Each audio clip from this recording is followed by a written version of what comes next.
Nesta série de aulas, vamos resolver os problemas do capítulo 4 do livro Fundamentos de Física de Halliday e Resnick, 10ª edição. Problema número 6. A posição de um elétron é dada por... O vetor R vai ser 3,00t na direção I, menos 4,00t ao quadrado na direção J, mais 2,00 na direção K, com t em segundos, e o vetor R em metros. Letra A. Qual é a velocidade v de t do elétron na notação dos vetores unitários? A velocidade é a taxa de variação da posição em relação ao tempo. Então, basta derivar o vetor que representa a posição do elétron. Então, o v de t vai ser a derivada d de dt do vetor posição.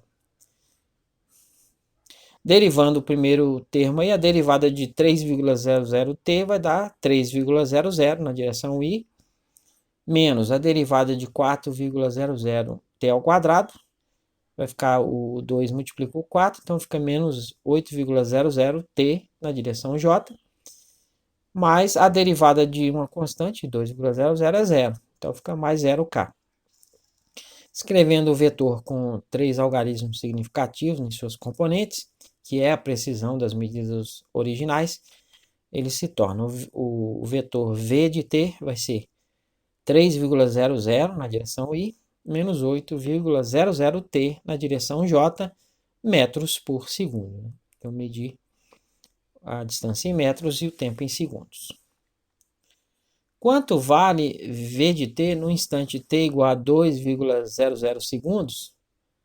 Letra B, na notação dos vetores unitários, e como letra C, um módulo, e letra D, um ângulo em relação ao sentido positivo do eixo x.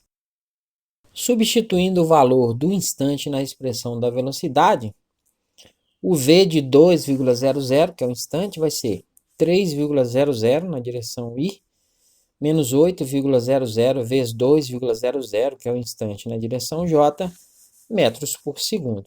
Então dá 3,00i, e fazendo a multiplicação aí fica menos 16,0j metros por segundo.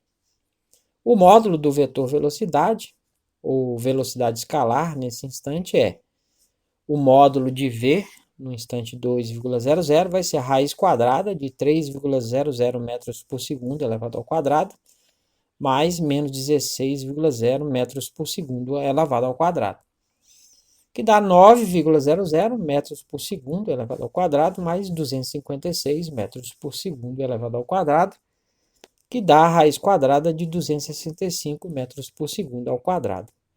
Extraindo a raiz quadrada dá 16,3 metros por segundo. O resultado já foi escrito com 3 algarismos significativos. A tangente do ângulo do vetor em relação ao semi-eixo x positivo é a tangente de θ vai ser a componente y menos 16,0 metros por segundo dividido pela componente x, 3,00 metros por segundo, que dá menos 5,333. Então, o θ vai ser o arco cuja tangente é menos 5,333, que dá menos 79,37 graus. Se desenharmos o vetor no plano XY, veremos que ele está no quarto quadrante, como o ângulo calculado. Então, o resultado escrito com 3 algarismos significativos é que o θ vai ser menos 79,4 graus.